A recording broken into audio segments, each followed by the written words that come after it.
The promise of this month, 2025, from the book of Revelation, chapter 12, verse 11. మరి ఈ April మాసము 2020 సంవత్సరం దేవుడు మనకి ఇచ్చిన వాగ్దానం ఎక్కడుందంటే ప్రకటన గ్రంథము 12వ అధ్యాయం 11వ వచనం. Here it says, and they overcame him by the blood of the Lamb and by the word of their testimony, and they loved not their lives unto the death. వారు గొర్రెపిల్ల రక్తమును బట్టియు తామిచ్చిన సాక్ష్యమును బట్టియు వానిని జయించి ఉన్నారు గాని మరణము వరకు తమ ప్రాణములను ప్రేమించిన వారు car. And also Revelation chapter 12 verse 10 says, and I heard a loud voice saying in heaven, now is come salvation and strength and the kingdom of our God and the power of his Christ, for the accuser of our brethren is cast down, which accuse them before our God day and night. అలాగే 12వ అధ్యాయం 10వ వచనం. మరి ఒక గొప్ప స్వరము పరలోకమందు ఇలాగు చెప్పుట వింటిని, రాత్రింపగళ్ళు మన దేవుని ఎదుట మన సహోదరుల మీద నేరపు మోపు వాడైన అపవాది పడద్రోయబడి ఉన్నాడు కనుక ఇప్పుడు రక్షణయు శక్తియు రాజ్యమును మన దేవుని వాయను, ఇప్పుడు అధికారము ఆయన క్రీస్తుదాయను. Praise the Lord. దేవుని నామము మహిమపరచబడును గాక. For the accuser of our brethren is cast down. మరి ఎవరైతే మరి సహోదరుల మీద నేరస్థాపన చేస్తాడో అతడు మరి పడద్రోయబడి ఉన్నాడు. Devil has a strategy. అపవాది కొన్ని తంత్రాలు ఉంటాయి ప్రియులారా. And also devil has tricks. అలాగే కొన్ని మాయోపాయాలు ఉంటాయి అపవాదికి. Devil has some schemes and plans. మన అపవాదికి కొన్ని తంత్రములు, కొన్ని ఆలోచనలు, కొన్ని ప్రణాళికలు ఉంటాయి. Therefore Paul the apostle says we need to know the tricks of the devil. అందుకనే మన అపోస్తలుడైన పౌలు చెప్తా ఉన్నాడు అపవాది యొక్క తంత్రములు ఎరిగిన వారుగా మనం ఉండాలని చెప్పి. Here says the devil is being cast down. ఇక్కడ ఏమని అంటే అపవాది పడద్రోయబడి ఉన్నది. Where is the place of the devil in the Bible when we read the word of God? మరి దేవుని యొక్క వాక్యాన్ని చదివినట్లయితే అపవాది యొక్క స్థానం ఏంటి, స్థలం ఏంటి? And Ephesians chapter 6 verse 12 says, we are not fighting with flesh and blood, but the principalities and powers of darkness which are prevailing in the heavenly places. మరి మన ఎఫెసీయులకు రాసిన పత్రిక 6వ అధ్యాయం 12వ వచనం చూసినట్లయితే అక్కడ ఏమని రాయబడి అంటే మనం పోరాడేది శరీరులతో కాదు కానీ మరి లోక సంబంధమైన శక్తులతో, అట్లాగే ఆకాశ మండలమందు శక్తులతో మనం పోరాడుతూ ఉన్నాం. And it is called some people say it's a middle heaven. మరి కొంతమంది ఏమంటారు అంటే ఇది మధ్యాకాశం అంటారు. Here it says very clearly, we are not fighting with flesh and blood, but the principalities and powers of darkness which are prevailing in the heavenly places.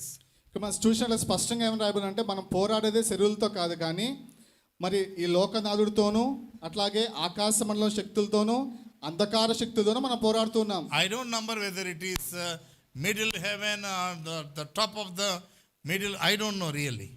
మరి అది మధ్యాకాశమో లేకపోతే మధ్యాకాశం పైన భాగమో నాకైతే పూర్తిగా తెలియదు. But here it says it's the heavenly places. ఇక్కడ ఏమని రాయబడి అంటే మరి ఆకాశ మండలం అని రాయబడి ఉంది.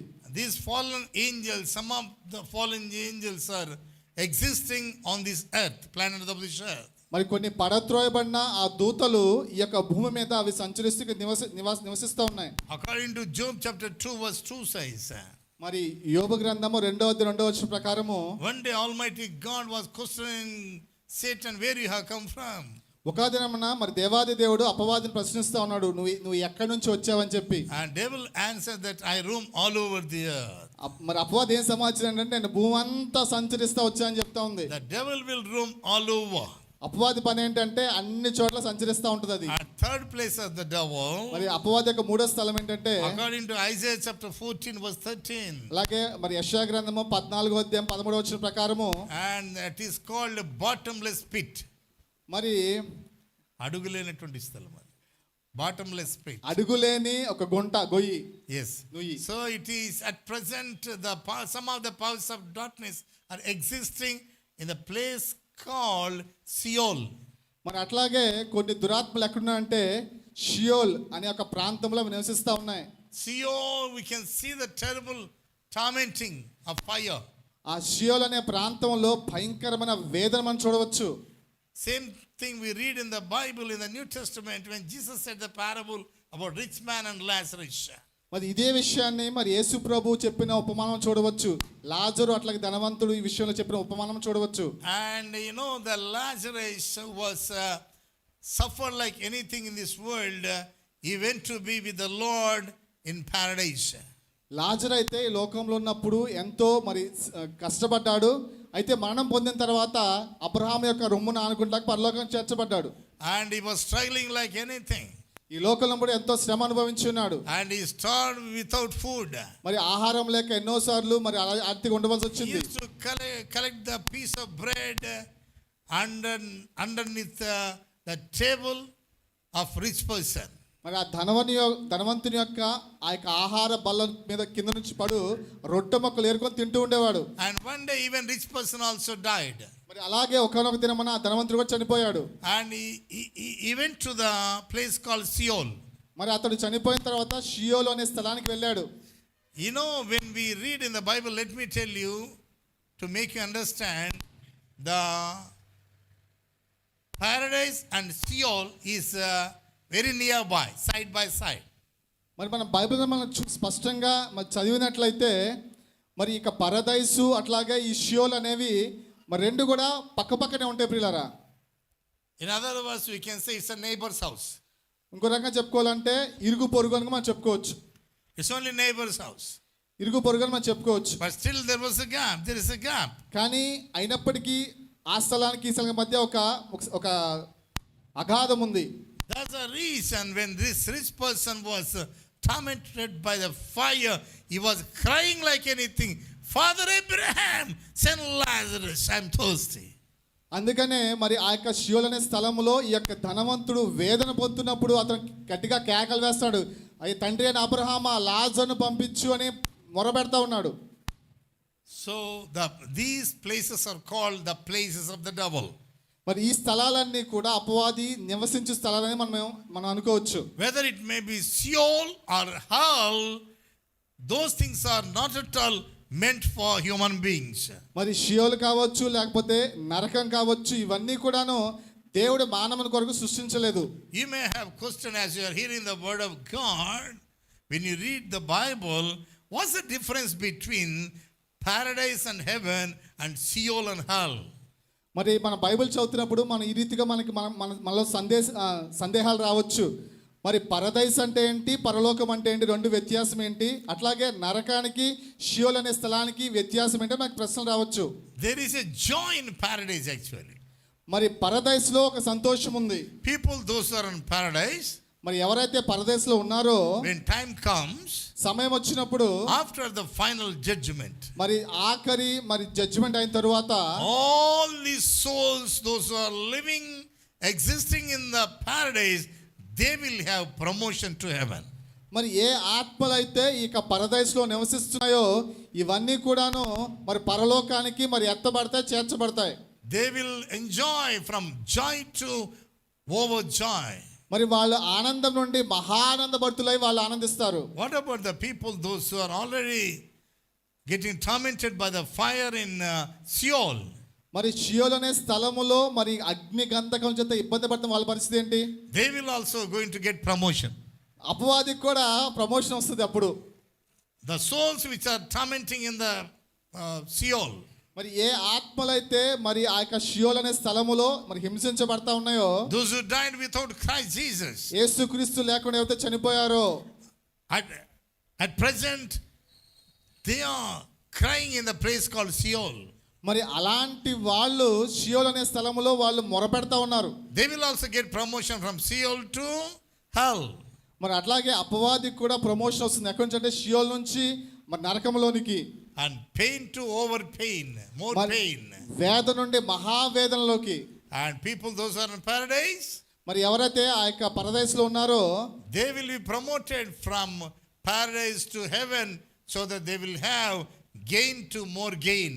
మరి అలాంటి వాళ్ళు ఏం చేస్తారంటే మరి ఆ యొక్క పరదేశంలో నుండి పరలోకానికి మరి కొనుక్కోబడతారు. వాళ్ళు మరి ఏదైతే లాభం నుండి అత్యధికమైన లాభంలోకి వాళ్ళు చేర్చబడతారు.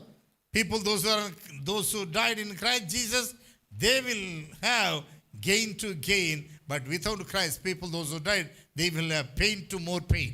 మరి ఎవరైతే యేసుక్రీస్తు కలిగి చనిపోయారో వాళ్ళు లాభం నుండి అత్యధికమైన లాభంలోకి కొనుక్కోబడతారు. యేసుక్రీస్తు లేకుండా చనిపోయిన వాళ్ళు శ్రమ నుండి, వేద నుండి, మహావేదనలోనికి వాళ్ళు చేర్చబడతారు. And here it says, Revelation chapter 12:11 says, and they overcame him by the blood of the Lamb and by the word of their testimony. మరి ప్రకటన గ్రంథం 12:11 మనం చూసినట్లయితే వారి గొర్రెపిల్ల రక్తమును బట్టి తామిచ్చిన సాక్ష్యమును బట్టి వారిని జయించి ఉన్నారు. See, the Bible says we are not defeated people.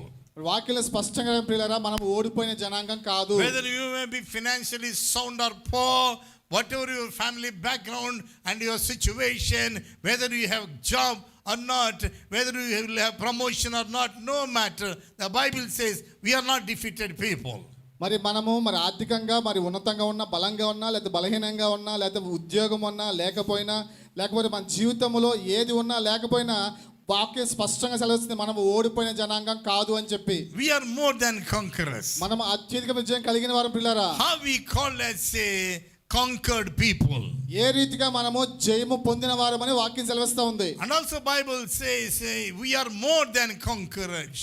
అట్లాగే వాక్యం రాయబడిందంటే మనము అత్యధిక విజయం కలిగిన వారమని చెప్పి. How we receive victory.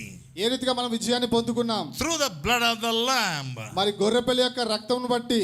That's what the Bible says. అదే వాక్యంలో రాయబడింది పిల్లరా. Devil is accuser of the brethren. అపవాది ఏం చేస్తుందంటే మా సహోదరుల మీద నేరస్థాపన చేస్తూ ఉంటుంది. Whatever we did in our past, devil is to come and whispers in our ears. ఏదైతే గత జీవితంలో చేసిన తప్పుల్ని అపవాది వచ్చి మన చెవుల్లో గుసగుసలా చెప్తా ఉంటది. Devil may come and talk to you. Hey, you did like this, you did like that. అపవాది వచ్చి మన చెవులు అయితే చెప్తూ ఉండొచ్చు, నువ్వు ఈ రీతిగా చేసి ఉన్నావు, ఆ రీతిగా చేసి ఉన్నావు అని చెప్పి. Devil is not only accuser, he is a liar.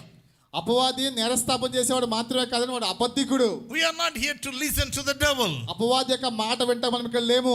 We are gathered here to hear the voice of the Holy Spirit. ఇక్కడ మనం ఎందుకు చేరాను అంటే పరిశుద్ధాత్మ స్వరాన్ని వింటానికి పిల్లరా. Voice of the Holy Spirit says, and they overcame him by the blood of the Lamb. పరిశుద్ధాత్మ యొక్క స్వరం ఏం చెప్తుందంటే వారు గొర్రెపిల్ల యొక్క రక్తం బట్టి జయించి ఉన్నారు. So we are overcomers. తద్వారా మనము జయం పొందిన వారము. How? ఎలాగంటే Because our Lord Jesus Christ, whom we are serving, he is overcame the sin, overcame the death, he overcame the curse, he overcame the everything in this world. ఎందుకంటే మనం ఆరాధిస్తున్న యేసయ్య ఆయన పాపాన్ని, శాపాన్ని, అలాగే మరణాన్ని, ఈ లోకంలో ఉన్న ప్రతి దాన్ని కూడా ఆయన జయించున్నాడు కాబట్టి. Therefore the Bible says in Romans chapter 8 verse 1. అందుకని రోమీయులకు రాసిన పత్రిక 8:1 ప్రకారము Now therefore no condemnation those who are in Christ Jesus. ఇప్పుడు క్రీస్తు యేసుని వారికి ఏ శిక్షా విధి లేదు. We are not under the condemnation. మనం శిక్షా విధికి ఎంత మాత్రము లేము. When we called as the children of God, మనం దేవుని బిడ్డలుగా పిలువబడుతున్నప్పుడు, once we washed by the blood of Jesus Christ, ఒకసారి యేసు రక్తం చేత కడగబడిన తరువాత, when we filled with the Holy Spirit, పరిశుద్ధాత్మ చేత నింపబడిన తరువాత, God has given wonderful status in our lives. మన జీవితాల్లో దేవుడు ఒక గొప్ప స్థానాన్ని, సముచితమైన స్థలాన్ని ఇచ్చి ఉన్నాడు. We are all called royal priesthood, holy nation and peculiar generation. మనమందరం కూడా రాజులైన యాజక సమూహము, పరిశుద్ధ జనము, దేవుని సొత్తైన ప్రజలుగా పిలువబడతా ఉన్నాం. We are not an ordinary people. సాధారణ జనాంగం కాదు ప్రియులారా. We are something supernatural. మనం అసాధారణ వ్యక్తులం ప్రియులారా. We may look natural many times. మనం చాలా సార్లు సాధారణ వ్యక్తులుగా కనబడుతూ ఉండవచ్చు. We may look like very ordinary people. చాలా సర్వసాధారణ వ్యక్తిగా మీరు కనబడుతూ ఉండవచ్చు. Our food and clothes may be ordinary. మనం తినే ఆహారము లేకపోతే ధరించే వస్త్రాల గురించి చాలా సాధారణంగా కనబడవచ్చు. You may be staying in ordinary house. మీరు ఒక సాధారణ గృహంలో నివసిస్తూ ఉండవచ్చు. But the Bible says, కానీ వాక్యం సెలవిస్తా ఉంది, you are supernatural person. మనం అసాధారణ శక్తి గల ప్రజలము. Brother, you are supernatural. మీరు అసాధారణ వ్యక్తి సహోదరుడా. In spite of all your troubles, మీకు ఎన్ని బాధలు, ఇబ్బందులు ఉన్నా గానీ, in spite of all your sickness, మీకు ఎన్ని వ్యాధులు ఉన్నా గానీ, in spite of all your financial crisis, మీకు ఎన్ని ఆర్థికపరమైన ఇబ్బందులు ఉన్నా గానీ, Bible says, వాక్యం సెలవిస్తా ఉంది, you and me are the more than conquerors. నీవు నేను యేసుక్రీస్తులో అత్యధిక విజయం కలిగిన వారము. How?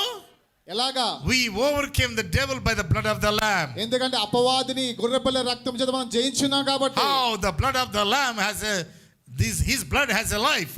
ఎందుకంటే ఆ యొక్క రక్తములో జీవం ఉంది కాబట్టి. His blood has a power. ఆయన రక్తంలో శక్తి ఉంది ప్రియులారా. His blood has a life and power.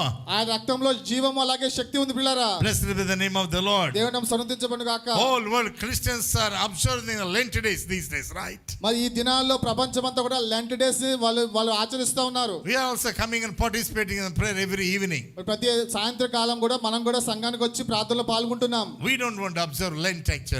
మనము లెంట్ అనే దాన్ని మనం పాటించడం లేదు. And following that Lent is some kind of tradition. మరి ఈ లెంట్ అనేది ఏంటంటే ఒక ఆచారబద్ధంగా అయిపోతుంది. Amen. Amen. Hallelujah. Hallelujah. But the thing is, what I want to tell you, these days whole world is meditating about the cross of Calvary. మరి ఈ దినాల్లో ప్రపంచమంతా ఏం చేస్తూ ఉంటంటే యేసుక్రీస్తు శ్రమ గురించి ధ్యానిస్తూ ఉంటారు. People are meditating about blood of Jesus Christ. యేసుక్రీస్తు రక్తం గురించి ధ్యానిస్తూ ఉంటారు. God has given you and me the victorious life through his blood.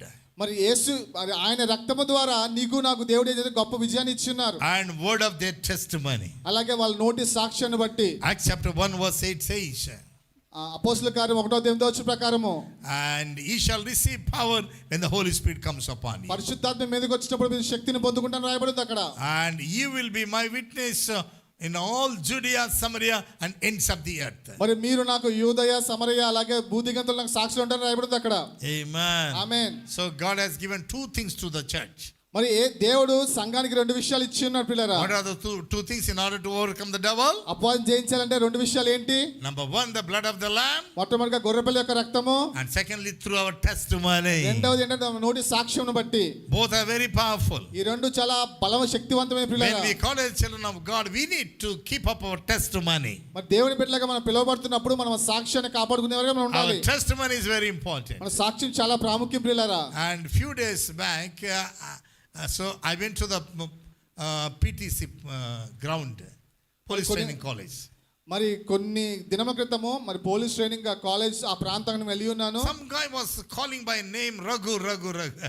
ఒక వ్యక్తి ఎవరు నన్ను గట్టిగా కేకలేసి రఘు అని పిలుస్తా I ఉన్నారు. was astonished really, who is calling me by name? నన్ను ఎవరు పేరు పెట్టి పిలిస్తే నేను ఆశ్చర్యపోయాను నేను. People used to call me brother, sir or pastor, something like that. మరి ప్రజలు నన్ను బ్రదర్ గారని సహోదరుడు అని చెప్పి రీతిగా పిలుస్తూ ఉంటారు నన్ను. And who is this guy? When I turned my face, మరి ఈ వ్యక్తి ఎవరు అని చెప్పి నేను వెనక్కి తిరిగినప్పుడు, so he was my bachpan ka dost.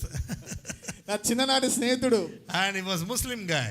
అతడు మరి ముస్లిం సహోదరుడు. Do you know what he was telling? అతను ఏం చెప్తా తెలుసా? Hey, after a long time I am seeing you. చాలా దినాల నేను చూస్తూ ఉన్నాను నిన్ను. Can you sit only 1 minute beside of me? ఒక్క క్షణం నా పక్కన కూర్చోగలవా? Because I will be blessed. ఎందుకంటే నేను ఆశీర్వించబడాలి కాబట్టి. I will be blessed. నేను ఆశీర్వించబడతాను If కాబట్టి. you can sit beside of me, I will be blessed. 1 minute enough. నువ్వు ఒక్క నిమిషం నా పక్కన కూర్చుంటే నేను ఆశీర్వించబడతాను అంటా ఉన్నాడు. He was my classmate actually. అతను నాతో పాటు చదువుకున్న వ్యక్తి. He knows my Old Testament and New Testament both. మన యొక్క పాత నిబంధన కొత్త నిబంధన బాగా ఎరిగిన వ్యక్తి అతను. One of my Muslim friend also is there. మరి ఇంకొక ముస్లిం సహోదరుడు కూడా ఉన్నాడు అక్కడ. He used to tell like this. అక్కడ నిలబడి చూస్తా ఉన్నాడు. I don't know whether Jesus is there or not. మరి యేసయ్య ఉన్నాడో లేదో నాకు తెలియదు. But by seeing your life, I believe that Jesus must be there. నీ జీవితాన్ని బట్టి నేను తెలుసుకున్నాను యేసయ్య నిజంగా ఉన్నాడని చెప్పి. Amen. Amen. Because he to know my Old Testament and New Testament. ఎందుకంటే వాళ్ళకు కూడా మన పాత నిబంధన కొత్త నిబంధన తెలుసు. What's the Old Testament? పాత నిబంధన అంటే ఏంటి? My whole life. నా పాత జీవితం. Always boozing and smoking and watching the films. ఎప్పుడు కూడా మరి మత్తు పానీయాలు తాగటము, మరి సిగరెట్ పొగ కాల్చటము, అట్లాగే సినిమాలు చూడటము, enjoying in the worldly pleasures.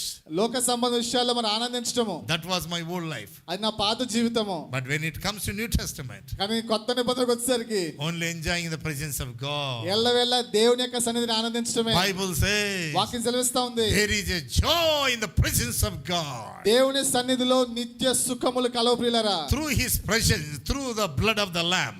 గొర్రెపిల్ల రక్తమును బట్టి, by the word of our testimony, మన యొక్క నోటి సాక్ష్యమును బట్టి, so we can overcome the devil. మన అపవాదిని జయించే వారిగా ఉంటాం ప్రియులారా. That's the promise of this month. అది దేవుడు మనకి మాసంకి ఇచ్చిన వాగ్దానము. Amen. Amen. May the good God give us the victory after victory all over this month.